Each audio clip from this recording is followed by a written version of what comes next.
আসসালামু আলাইকুম football প্রেমীরা। Brazil বনাম কোস্টারিকা টার্নিং পয়েন্ট হবে কে?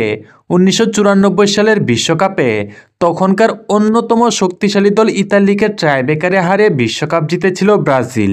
ঠিক 30 বছর পর আবারও সেই যুক্তরাষ্ট্রে হচ্ছে আরেকটি টুর্নামেন্ট। বিশ্বকাপ না হলেও ল্যাটিন আমেরিকার সেরা টুর্নামেন্ট কোপা আমেরিকা বসতে যাচ্ছে এবার। 2002 সালের পর আর বিশ্বকাপ ট্রফি জেতা হয়নি ব্রাজিলের। 2019 সালে শেষবার কোপা আমেরিকা জিতেছিল তারা। জাতীয় দলে এসেছে নতুন প্রজন্ম। এই প্রজন্মের অন্যতম সেরা ফুটবলার ভিনিসিয়াস জুনিয়র এবং রদ্রিগো। তারা দলের হাল ধরেছেন এখনই। যুক্তরাষ্ট্রে হওয়া কোপা আমেরিকা জেতার সময় এখনই মনে করেন রিয়াল মাদ্রিদের খেলা রদ্রিগো। তিনি বলেন, এখানে খেলাটা সবসময় বিশেষ কিছু। এখানে ব্রাজিল অতীতে ভালো কিছু জিতেছে। সবাই খবর দেখছে, সবাই আমাদের সম্পর্কে জানে। আমরা কিভাবে প্রস্তুতি নিয়ে এসেছি সবাই জানে। আমার মনে হয় এখনই আমাদের ট্রফি জয়ের সময়। এই ট্রফি জেতাটা আমাদের জন্য অনেক গুরুত্বপূর্ণ। ম্যাচে ব্রাজিল 4-2-3-1 ফরমেশনে খেলতে পারে।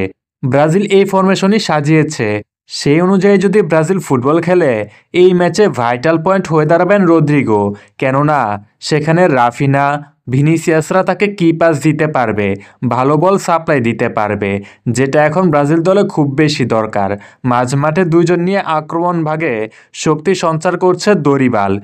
যদি এই প্ল্যান সাকসেসফুল হয় তাহলে ম্যাচে একাধিক গোল করবে ভিনিসিয়াস রদ্রিগোরা।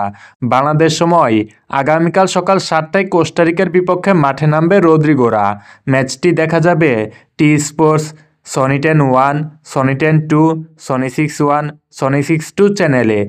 এর পাশাপাশি ইউটিউবেও বেশ কিছু দেশে সরাসরি দেখা যাবে কোপা আমেরিকার সবগুলো ম্যাচ।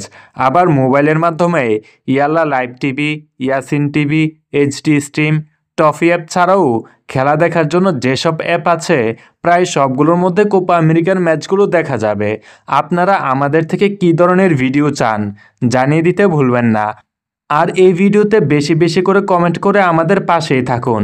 এছাড়া যারা এখনও আমাদের চ্যানেলটি সাবস্ক্রাইব করেননি, এখনই সাবস্ক্রাইব করে বেল আইকনটি বাজিয়ে দিন।